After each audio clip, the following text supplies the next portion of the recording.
Bonjour à tous, bonjour à toutes. Je crois que la remarque qui m'a le plus à la fois blessé et agacé, c'est lorsque l'on m'a dit: «Oh ben non, tes souvenirs ne m'intéressent pas, tes souvenirs d'enfance ne m'intéressent pas, parce que tu n'as pas vécu des choses extraordinaires et tu n'es pas, sous-entendu, une personnalité en vue». Alors c'était il y a quelques années, dans les années 2010, et moi j'ai répondu à la personne: «Mais qu'est-ce que tu en sais si je n'ai pas vécu quelque chose d'extraordinaire? Qu'est-ce que tu en sais?» On Elle ne me connaissait pas du tout, elle ne connaissait pas ma vie privée. Évidemment, je n'étais pas une personnalité en vue, c'est sûr, hein. Je ne suis toujours pas une personnalité en vue, mais bon, peut-être si pour des gens un petit peu, futés, qui réfléchissent un petit peu, peut-être que si, hein. Et ils voient bien que peut-être, ce que je produis a de l'intérêt.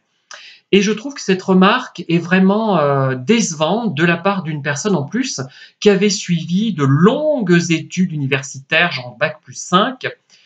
On repense encore à Suzanne Lépineux, la prof de solfège et de violon du conservatoire de Montluçon, des années que j'ai connues du moins dans les années 70 et 80, 80 plutôt d'ailleurs, voire un peu 90 peut-être, qui disait: «Et ce sont des gars qui font des études». Eh bien oui, moi ça me sidère, ce genre de remarque. Déjà, qu'est-ce que ça veut dire quelque chose d'extraordinaire? Qu'est-ce que c'est qu'une vie extraordinaire?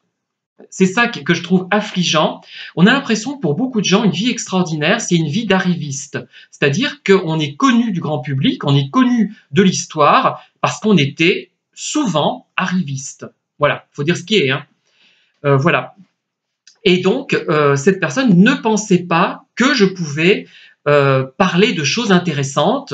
Elle ne me connaissait pas, c'est-à-dire que j'aurais pu vivre des choses vraiment extraordinaires dans le sens positif ou dans l'horreur d'ailleurs, hein. Elle ne pouvait pas le savoir, elle ne me connaissait pas personnellement. Donc déjà un jugement a priori et un jugement qui s'appuie finalement sur des lieux communs, normaux-pensants, et là je l'utilise cette tournure, hein. Pas question d'utiliser une autre tournure, c'est tout à fait ça, hein. C'est un côté normaux-pensant, un côté traditionnel, conservateur, voilà. Et elle avait bac+5 pourtant cette personne, hein, c'est grave.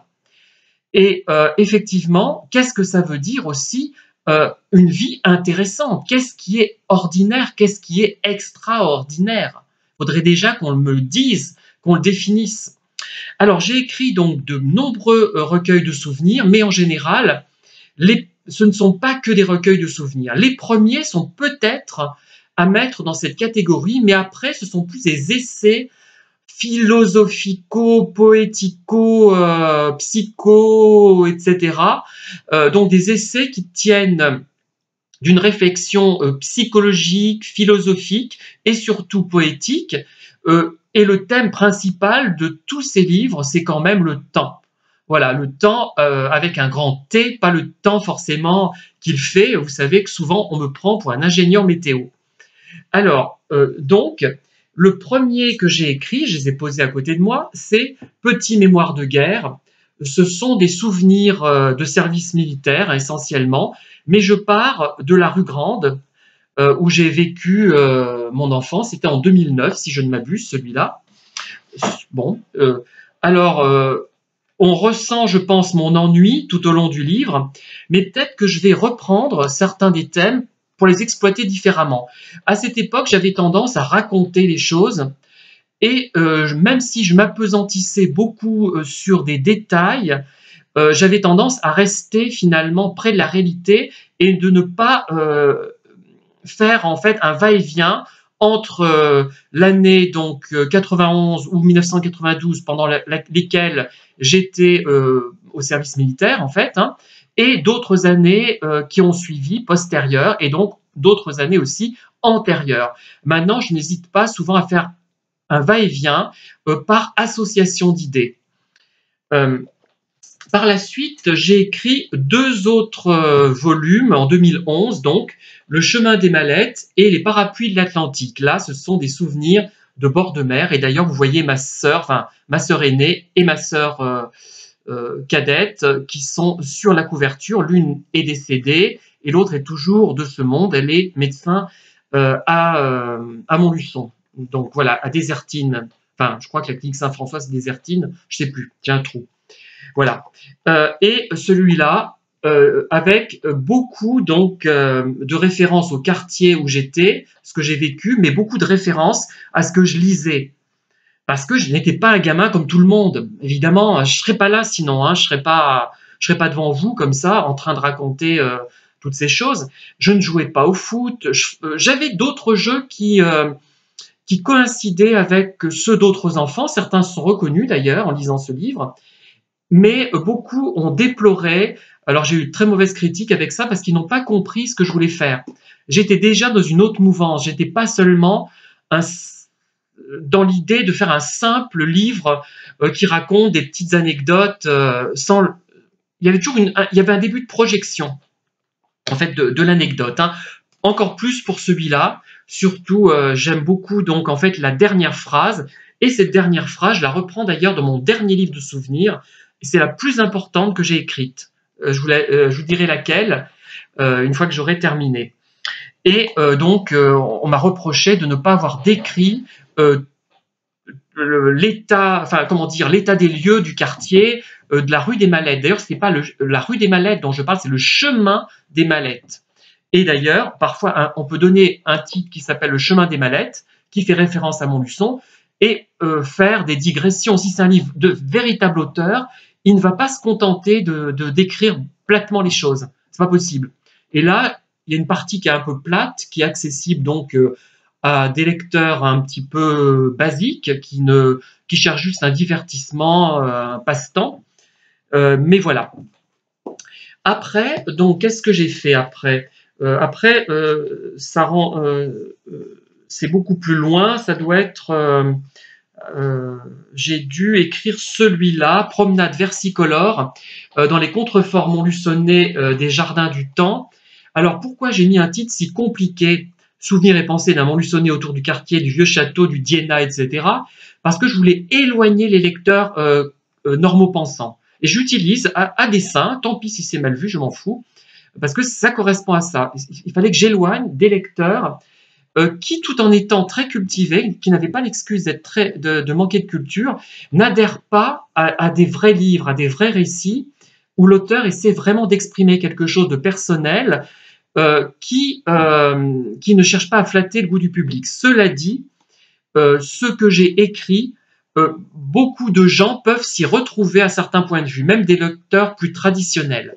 Mais certains ne verront pas pourquoi je décris des morceaux de papier que j'ai aperçus au sol quand j'avais 5 ou 6 ans. Ils ne comprendront pas l'intérêt pourtant essentiel de ce genre de choses.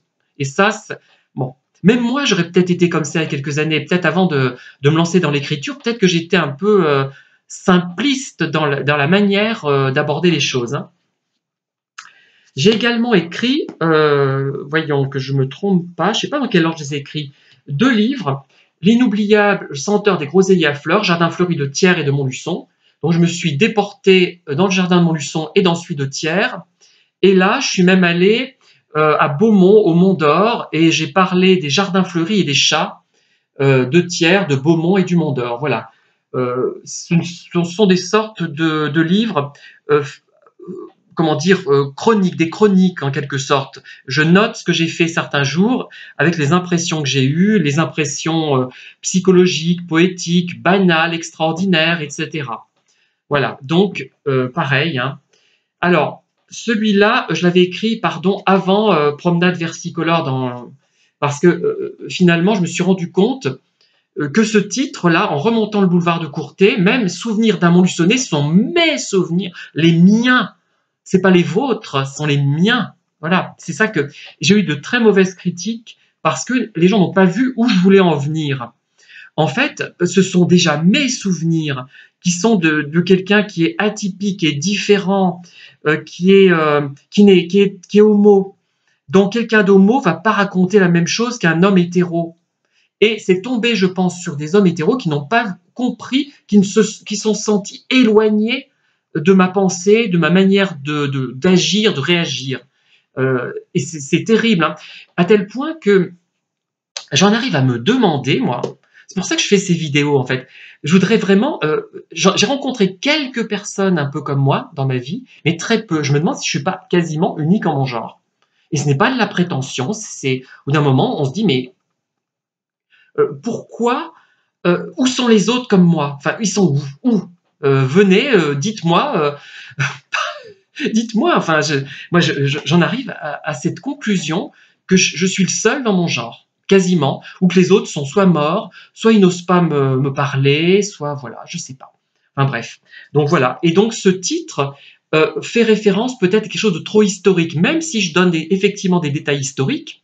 Et d'ailleurs, j'en donne indépendamment des aspects historiques tels qu'on l'entend, qu'on entend ce terme habituellement, puisque je suis moi-même un personnage historique. Vous-même qui m'écoutez, qui que vous soyez, vous êtes des personnages historiques. Voilà. Et j'ai eu, lors d'une dédicace, une remarque, mais d'une stupidité sans nom, mais qui m'a choqué de la part d'une enseignante, enfin, donc il y avait au moins une licence, un bac+3, enfin, au moins, je pense, hein, à moins qu'elle ait pu enseigner à une époque où on ne demandait pas tous ces diplômes, qui avait été choquée que je publie des lettres anciennes, mais je dis, mais elle n'avait pas, parce que elle comprenait pour les personnages historiques, mais pas pour les citoyens lambda. Mais les citoyens lambda sont des personnages historiques qui témoignent de leur époque et qui sont parfois aussi intéressants que les arrivistes qui sont connus, parce que beaucoup de gens dont on parle, beaucoup de personnalités de l'histoire, pourquoi ils sont connus? Parce qu'ils étaient riches, ils ont eu la chance ou la malchance, parce que ça a été à double tranchant souvent, d'être riches, donc d'accéder à de hautes fonctions, et ils n'étaient pas forcément remarquables par leur... regardez ceux dont on se souvient, ils ne sont pas forcément des savants, hein, ou des scientifiques qui ont apporté, hein. On s'en souvient parfois pas du tout de cela. Après, donc je cite un peu dans le désordre, j'ai publié aussi Le chemin du plafond ou Les couloirs aux découvertes. Alors ce sont des souvenirs très anciens, entre 68 et 75, qui me sont restés de la rue Grande où j'ai vécu dans le vieux Montluçon, donc une maison qui était très ancienne, certainement du 16e. Alors, et à chaque fois, j'ai fait en sorte de donner des titres qui éloignent le lectorat qui serait trop classique, trop traditionnel, qui ne m'intéresse pas, enfin, je n'ai rien contre lui, mais je n'ai pas envie de me heurter à une incompréhension et à des remarques du genre, je vois pas ce que vous racontez, je vois pas pourquoi vous le racontez, ça n'a pas d'intérêt, etc. Bah, si, ça a de l'intérêt, mais moi aussi j'étais pareil, hein, j'étais face parfois à des génies de la musique. Je sais pas, je suis peut-être ponctuellement d'ailleurs, hein, au niveau du style. Il y a certains paragraphes que j'écris qui sont pas mal du tout, qui sans être peut-être du génie, mais qui témoignent d'un réel talent. Et ben, j'étais pas sensible à ce qu'il faisait parce que j'étais pas assez cultivé, j'étais pas assez mûr sur le plan artistique pour comprendre ce que je lisais tout simplement. C'est ça, on comprend en fonction de son niveau et on va juger inepte un livre qui est un livre très important. Ça m'est arrivé et ça m'arrivera encore, dans le domaine artistique notamment, ça m'arrive encore. Donc le chemin du plafond ou le couloir aux découvertes, vous voyez ma mère, ma sœur, qui est celle qui est décédée, et l'amie de ma mère qui est toujours vivante, qui s'appelle Michel, qui doit avoir 88 ans. Et là aussi, une très belle photo de ma mère et mes deux sœurs. Souvenirs, poussière et pensées de Montluçon et d'ailleurs, à travers la fenêtre d'une existence oubliée. J'ai voulu jouer vraiment sur le côté poétique pour éloigner des lecteurs qui seraient trop matérialistes, trop terre à terre. Donc j'ai d'ailleurs republié dans cette version-là, que je trouve plus jolie. Et j'ai également Le chemin du plafond, je l'ai republié également, comme ça, avec la vitrine du magasin de mon père, 31 rue Grande, à Montluçon. Donc avec ma sœur qu'on voit ici, qui est en train de photographier la vitrine, on la voit en surimpression et moi, on me distingue par là, mais là, la photo, on ne le voit pas bien. J'étais dans le magasin en train de faire le tri, c'était en début 83, janvier 1983, on faisait l'inventaire et on allait vendre une partie du stock à monsieur Ossavi, qui en a racheté une partie. Et donc c'est la même version, mais avec une couverture différente. Alors, fugace évocation des jardins Wilson et du parc Saint-Jean de Montluçon, avec des photos de mes deux sœurs dans les jardins Wilson, dans les années 60. Donc, avec aussi ma mère, qu'on voit avec son ami Michel, avec des photos. Alors, les visites de l'oncle Jules, qu'on avait reçues au moins 2 fois. Moi, je me souviens d'une fois, avec de belles photos, prises à Vichy, notamment. Donc voilà, des livres de la même mouvance. Je m'interroge sur cet oncle Jules et je remarque sur une photo une dame qui est en vélo sur le pont de l'Europe. Ça s'appelait le pont de l'Europe à l'époque. Maintenant, je pense que il a changé de nom. Et je me dis que je connais à peine plus mon oncle Jules que cette personne-là. Et ça, c'est une question intéressante à se poser. Voilà, ce sont des livres de souvenirs. Il fonctionne sur au moins deux niveaux, au moins. Le souvenir strict, qui peut avoir de l'intérêt parce que j'appartiens à l'espèce humaine tout en étant homo et atypique. Et donc, vous pouvez vous retrouver dans ces souvenirs. Et il y a aussi l'analyse que j'en fais, l'impression forte qu'ils m'ont laissée et que j'essaie de traduire. Il y a une pensée un peu philosophique, psychologique et surtout grandement poétique. Voilà. Et si vous n'avez pas cette envie-là, ben, vous allez vous dire, mais pourquoi il écrit ça? Effectivement, pour reprendre la remarque stupide de cette Bac+5 qui m'avait dit que je n'avais pas une vie intéressante sans me connaître, et en partant du principe que je n'étais pas connu des grands médias, et voilà, et ben vous n'apprécierez pas ces livres. Ce n'est pas possible. Voilà. Il faut vraiment avoir une maturité artistique minimale. Ce qui ne signifie pas que je suis bon d'un bout à l'autre du livre. Hein. Il y a des passages à vide, comme dans tout auteur, mais il y a des passages que j'apprécie et que je trouve vraiment intéressants d'avoir écrit, et que je ne regrette pas d'avoir écrit, qui un jour seront lus et appréciés, parce que on peut pas... j'ai eu quelques lecteurs réceptifs, mais très peu. Et un jour, je pense que on prendra conscience de l'intérêt de ce que j'ai fait. Mais ce n'est pas encore, ce jour n'est pas encore venu. Et ce n'est pas un manque de modestie, c'est du réalisme. Alors, palimpseste de nos baignades à l'étang de Sceaux et des moments qui les précédaient, ponctués de digressions, Montluçon et Prémillat, années 60-70. Donc, Montluçon, plage, l'étang de Sceaux. Donc, pareil, des photos de mon père et de ma mère, des photos d'une cascade, d'ailleurs, de l'étang de Sceaux. Et je décris tout ce qui précédait ces départs, généralement le samedi à l'étang de Sceaux, on allait se baigner. On mangeait généralement des frites juste avant. Donc c'est un souvenir à la fois banal, il y a à la fois dans tout ce que j'écris une grande banalité et une grande, entre guillemets, subtilité. C'est-à-dire que ça va plus loin que le souvenir, mais ce souvenir banal est aussi très important. Et celui que peut-être le plus abouti jusqu'à maintenant et qui va conditionner ce que j'ai fait, ce que je ferai par la suite, pardon, Souvenir de saison intermédiaire, où Mademoiselle Marie-Françoise, institutrice à l'école Notre-Dame de Montluçon. Et là, j'ai écrit la phrase qui pour moi est la plus importante de tout ce que j'ai écrit. Et c'est le poids du livre qui lui donne un sens. Rappelez-vous la dernière scène de la vidéo Haru Femme Galante de Mizoguchi. C'est la scène la plus importante que Kinuyo Tanaka a tournée, sans doute, hein. Mais elle est liée au poids du film, au poids de l'actrice. Elle n'est pas grosse, c'est pas ça, au poids psychologique. Et voilà. Et je vais vous lire le dernier paragraphe. Hein. Mais ce jour, maman les conduira à l'école, elles reviendront déjeuner à la maison, repartiront vers 13h15, suivront leurs cours et retourneront chez elles en compagnie de leur mère. Je parle de mes sœurs. Mais ce jour-là, le dernier de l'année, jour différent de tous les autres, jour plus important que tous les autres, maman aura pris soin de se munir de son appareil photo Kodak dans l'idée d'immortaliser ses deux filles, seules ou accompagnées de mademoiselle Marie-Françoise. Et à 5 reprises, elle fera jouer le déclencheur. Voilà. Pour moi, c'est la phrase la plus importante que j'ai écrite. À la limite, je peux m'arrêter là. J'aurais écrit cette phrase parce que ce doigt qui joue sur le déclencheur, c'est extrême, c'est le destin, c'est quelque chose qui paraît banal, mais qui a une importance considérable puisque ça va immortaliser un moment que moi-même je vais traiter. Et elle a immortalisé, ma mère et mon père aussi, d'autres moments, et d'autres familles ont fait la même chose. Et ce livre-là qui paraît anecdotique, mais concerne le monde entier.